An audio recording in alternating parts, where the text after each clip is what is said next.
ऐसा लगता है कि ट्रंप वर्ल्ड वॉर 3 करवा के ही मानेंगे। वर्ल्ड इकोनॉमिक फोरम चल रहा है डावोस में, हम यहाँ हैं नोएडा की जहरीली हवा में, लेकिन ट्रंप और सारे अमीर लोग दुनिया के डावोस स्विट्जरलैंड में स्वस्थ हवा में, साफ हवा में प्लान कर रहे हैं कि दुनिया पे राज कैसे किया जाए, ग्रीनलैंड को कैसे काबू किया जाए। यहां तक कि कनाडा के ऊपर भी बात हो रही है। बिल्कुल। लेकिन अब हम आपको बताएंगे कि ट्रंप ने आज 5 सबसे बड़ी बातें क्या बोली। मेरे साथ है पंकज मिश्रा जी, हमारे कलीग। पंकज जी, ये बताइए कि ट्रंप के स्पीच को आप कैसे एनालाइज करते हैं? जी। ट्रंप के स्पीच में हमें जो एक और चीज देखने को मिली, स्लीपी जो की बात होती है, लेकिन आज स्लीपी ट्रंप देखने को मिले। बिल्कुल, स्लीपी ट्रम्प देखने को मिले। सबसे पहले वही चीज़ था, मुझे लगता है कि जो उनके एयरक्राफ्ट में खराबी आई थी, जो दूसरा प्लेन वो लेकर आए हैं और 2 घंटे की देरी से स्विट्ज़रलैंड के डावोस शहर पहुंचे, थोड़ी थकान ज़रूर नज़र आ रही थी, बट उनका इंटेंट जो था वो अपनी बात रख ज़रूर रहे थे, अपनी पूरी शिद्दत के साथ, अपनी पूरी इच्छाओं के साथ रख रहे थे।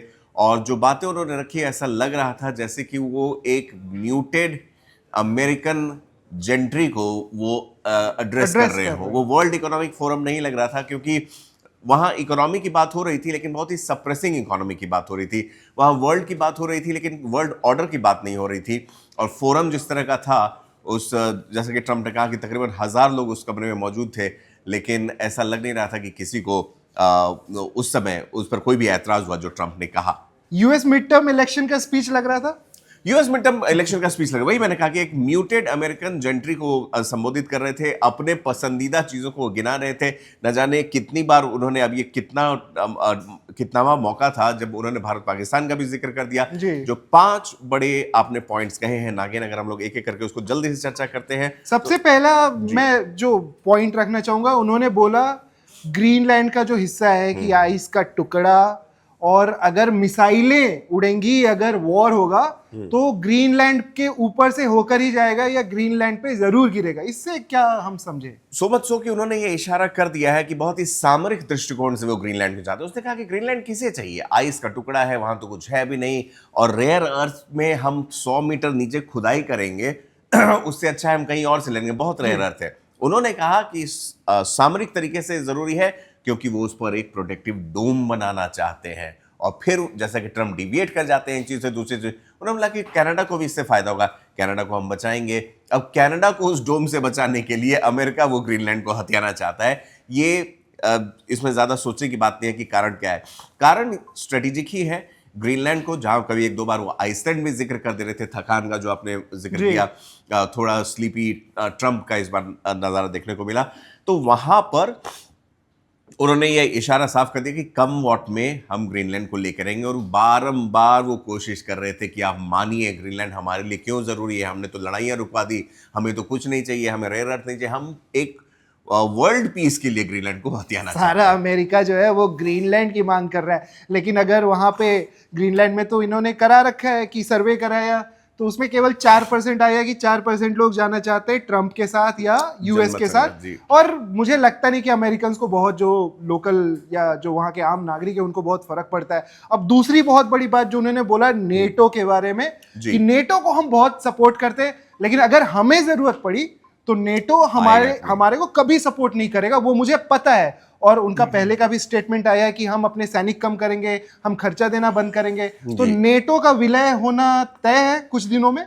नेटो का विलय, देखिए, ये वही डोनाल्ड ट्रंप है जिन्होंने अपने पहले कार्यकाल में नेटो के सम्मेलन में जाकर साफ कह दिया था कि मैं आपका, एक तरीके से आपके खर्चे मैं चलाता हूं, तो खर्चे देना शुरू कीजिए, इक्वल भागीदार बनिए और अमेरिका के भरोसे मत बैठिए। दूसरे टर्म में ये हो रहा है कि जो इनके जो इरादे हैं डोनाल्ड ट्रंप के, चाहे वो दूसरे देश पर हमला करना हो, चाहे वो दूसरे देश को हथियाना हो, या किसी प्रेसिडेंट को उठा लेना हो, उसमें नेटो देश एटलीस्ट नैतिक तौर पर इनका साथ देते हुए नहीं नजर आ रहे। और नागिन, यही कारण है कि ट्रंप के डावोस में बोलने के तकरीबन 1-1.25 घंटे पहले एक दूसरे फोरम में इटली की प्राइम मिनिस्टर बोल रही थी, और वहां उन्होंने साफ कहा कि अगर डोनाल्ड ट्रंप चाहते हैं कि हम नेटो का हिस्सा नहीं रहें, तो हम भी उनके पीछे नहीं जाएंगे, हम भी उनके बेसिस को बंद कर देंगे, हम भी जो ट्रेड डील्स हैं उसको खत्म कर देंगे। जी। ये साफ साफ धमकी आई है इटली की तरफ से, जॉर्जिया मेलोनी की तरफ से, और इन इक्वल टर्म्स।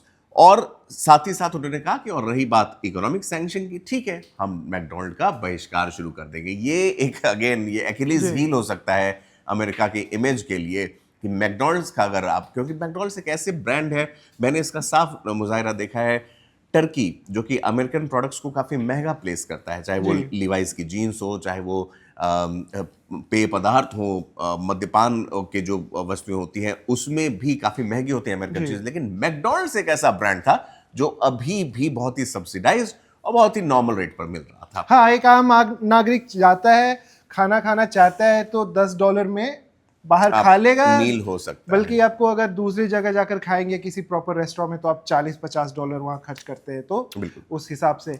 अब जो तीसरी सबसे बड़ी बात कि अपने सारे दोस्तों पे 10% टैरिफ, 15, 25, और उन्होंने कहा कि मुझे तो भाई 3 मिनट लगते डिसाइड करने में कि एक देश पे मैं कितना टैरिफ मारूंगा, मैं बस 3 मिनट में डिसाइड कर लेता हूँ। कितना सच लगता है आपको?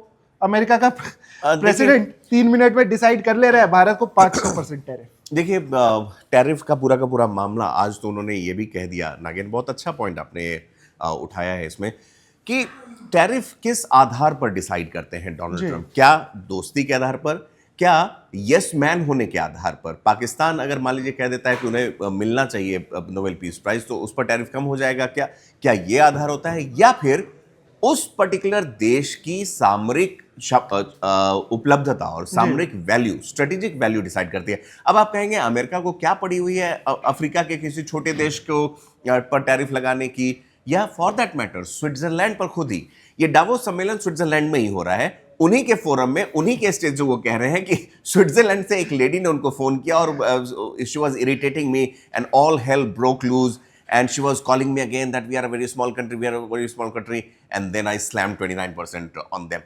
तो जब ये बात वो कहते हैं तो अगर उनको सामरिक वैल्यू नहीं नजर आती है, या कहीं ना कहीं उनको अपनी जो एक बड़बोलापन है या अपनी लार्जर देन लाइफ इमेज अगर बनती हुई नहीं नजर आती, तो ये भी एक पॉइंट हो सकता है उनके टैरिफ्स के डिसीजन में। और अब चौथा जो उनका पर्सनल अटैक है मैक्रोन पे, फिर आप कनाडा पीएम को भी नहीं छोड़ते, जी। उनकी बेइज्जती करते हैं, मैक्रोन को तो इज्जत देते ही नहीं। वो साफ साफ इशारों में बोल रहे थे, आ गया भाई तू, बीवी से पिटाई हो गई तेरी, चश्मा लगा के आ गया तू बोलने। उनका कहने का मतलब ये था, अपने अंदाज में उन्होंने यही बोला। तो एक वर्ल्ड लीडर, फर्स्ट कंट्री, दुनिया का सबसे अमीर ताकतवर देश, और उसका जो प्रेसिडेंट है उसकी लैंग्वेज जो है वो इस सिचुएशन में, जबकि पूरी दुनिया में लग रहा है कि वॉर होगा, उसने बोल दिया कि हम ईरान को अटैक करेंगे, ईरान को मैप से मिटा देंगे। और इधर अब अपने सबसे क्लोज दोस्त और फ्रांस जैसे न्यूक्लियर पावर को आप बेइज्जत करने की कोशिश कर रहे हो। काफी सक्षम एलाइज, जो नई राजनीति, नए तरीके की राजनीति, उसका कारण है नागिन, बहुत अगेन वैलिड पॉइंट। उसका कारण ये है कि डोनाल्ड ट्रंप अभी जिस तरह की मेजॉरिटी और एक्सेप्टेंस अपने डोमेस्टिक पॉलिटिक्स में एंजॉय कर रहे हैं, उन्हें किसी भी तरह का खतरा नजर नहीं आ रहा है। ये उनका पहला साल कंप्लीट होगा ऑफिस में। पिछले दिसंबर से उन्होंने जनवरी में शपथ ली थी, और अब जनवरी हम लोग ऑलमोस्ट आ ही चुके हैं। मेरे ख्याल से 21 जनवरी या 18 जनवरी उनका, 20 जनवरी को शपथ ली थी जी।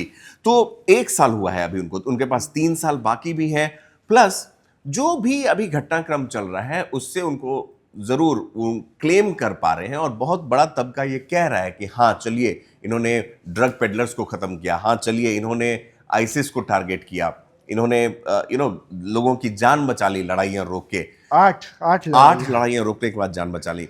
सवाल ये है कि एक ऐसा राष्ट्रपति जो दूसरे देशों के राष्ट्राध्यक्षों को की धज्जियां उड़ा रहा है, खिल्लियां उड़ा रहा है, मैक्रोन के चश्मे के बारे में बेइज्जती कर रहा है, आप ये भी साथ में देखें नागेन कि वो अपने देश के पूर्व राष्ट्रपति के बारे में इस फोरम पर भी उन्होंने जो बाइडेन को 2-3 बार उन्होंने कहा कि स्लीपी जो, और एक तरीके से वो यूजलेस प्रेसिडेंट थे, और कई एडजेक्टिव्स का उन्होंने इस्तेमाल करके वहां भी उन पर दोषारोपण किया। तो मुझे लगता है ट्रंप कहीं ना कहीं एक मैवरिक के तौर पर जो उनकी पहचान बन गई है उसको भुनाना जानते हैं, और उन्हें यह भी मालूम होता है कि इसी से हेडलाइन भी बनती है। चलिए आखिरी पॉइंट पे आते हैं। ट्रम्प का मानसिक संतुलन ठीक है। well, देखिए थकान जरूर थी हाथों में, अगर आपने देखा होगा, अगर आप वीडियो को रोक कर देखें और तो उनकी एक पैच बीमारी के के बारे निशान थे। में बहुत बातें हुई हैं, बिल्कुल। बहुत सारी सीरियस प्रॉब्लम्स हम डिस्कस कर चुके हैं, लेकिन आप स्लीपी जो से स्लीपी ट्रम्प जो बन चुके हैं। बिल्कुल। और दो तीन चीजें थी ऐसी, अगर उनके बॉडी लैंग्वेज को देखें थकान जरूर नजर आ रही थी। वो पोडियम को भी पकड़कर थोड़े अपने कंधों का सहारा लेकर वो चल रहे थे।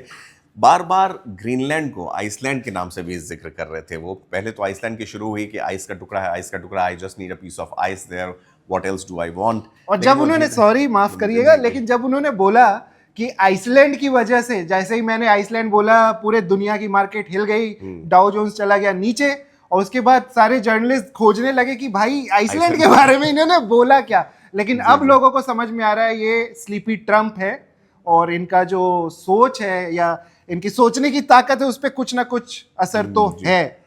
बिल्कुल है। देखिए उम्र के जिस पड़ाव पर वो है, वो 79 ईयर्स के, 80 साल के हो जाएंगे अगले साल। तो ज़रूर ये मुझे लगता है कि अगर मैं अफ्रीकी देशों को छोड़ दूं तो ये अभी तक के एक्टिव वर्ल्ड ऑर्डर में सबसे बुजुर्ग प्रेसिडेंट हैं, अगर हम अफ्रीकी देशों को छोड़ देते हैं तो। और वहां भी मुझे लगता है कि धीरे धीरे सब परिवर्तन हो रहा है। बट हाँ, इस हमारे देश के प्रधानमंत्री उनको टक्कर दे रहे हैं। देखिए अभी भी 75 के ही है, मैं तो कहूँगा अगला और 5 साल तब तो बचता ही है उनके पास। बट हाँ, आज जिस तरह से उन्होंने फिर से भारत का भी जिक्र किया, मुझे लगता है वो भी ध्यान देने वाली बात है, क्योंकि अब भारत पाकिस्तान की लड़ाई उनके लिए बस एक आंकड़ा रह गया है। और सोचिए ये things have come to such a pass कि इंडिया पाकिस्तान नेबर्स हैं, न्यूक्लियर आर्म नेबर्स हैं। एक बड़े देश के राष्ट्रपति को उसकी गंभीरता को समझनी चाहिए। जितना कम मेंशन किया जाए उतना अच्छा है, लेकिन हम बारंबार देखते हैं कि वो कहीं ना कहीं से इसका जिक्र कर देते हैं। लेकिन ये सब कुछ देख करके हमें यही लगता है कि मिड टर्म इलेक्शंस तक पता नहीं ये क्या क्या कर डालेंगे अपनी राजनीति बचाने के लिए, क्योंकि इनकी हालत खराब लग रही है इस बार मिड टर्म में। जिस तरह के इनका जो परसेंटेज है, एक्सेप्टेंस है, वो काफी गिर चुका है, कम जा रही। देखिए वो किसी भी इनकम्बेंट प्रेसिडेंट के लिए अमेरिका की हिस्ट्री रही है, और जैसे जैसे आप चुनाव के नजदीक पहुंचते हैं बहुत सारे मैकेनिज्म्स के द्वारा जो एक पॉपुलर सेंटिमेंट होता है उसको बदला जाता है। अब जैसे ही चुनाव नजदीक आएंगे आप देखिएगा अमेरिका में फिर से रंगभेद की नीति शुरू होगी, फिर से हैव्स एंड हैव नॉट्स की बातें आएंगी। वो ऐसी कोर चीजें हैं जो अमेरिकन सोसाइटीज को डिवाइड करती हैं। वहां पर हेल्थ केयर की बातें आनी शुरू हो जाएंगी। अभी अक्सर लड़ाइयों की बातें वहां ज्यादा चल रही हैं, लेकिन जब जैसे ये मुद्दा आता है, एक भाषण, एक स्टेप जो उन्होंने गोली लगने के बाद जिस तरह से वी विल फाइट जो कहा था, वो था टर्निंग पॉइंट मुझे लगता है। और अगेन हम लोग देख, चलिए हम उम्मीद करते हैं कि एटलीस्ट मिड टर्म तक वो भूल जाएं कि भारत और पाकिस्तान की लड़ाई उन्होंने रुकवाई थी, ग्रीनलैंड और आइसलैंड का फर्क, और ग्रीनलैंड आइसलैंड का फर्क भी भूल जाएं। और ईरान सही सलामत रहेगा कि नहीं ये भी देखना काफ़ी दिलचस्प होगा। वहाँ पे हर तरफ से सेनाएं या हथियार जा रहे हैं, तो देखते हैं कि उधर आगे क्या होता है। बाकी का हाल हम आपको बताते रहेंगे। आप हमारा जो स्पेशल शो है तरकश, हर दिन वो 7 बजे आता है, मंडे टू सैटरडे, उसको ज़रूर देखें, जिसमें हम देश के मुद्दे उठाते हैं, इंटरनेशनल मुद्दे भी उठाते हैं। और एक और हमारा शो है जो कि हमारा न्यूज़ बुलेटिन है, वन इंडिया का स्पेशल न्यूज़ बुलेटिन देश दिन भर।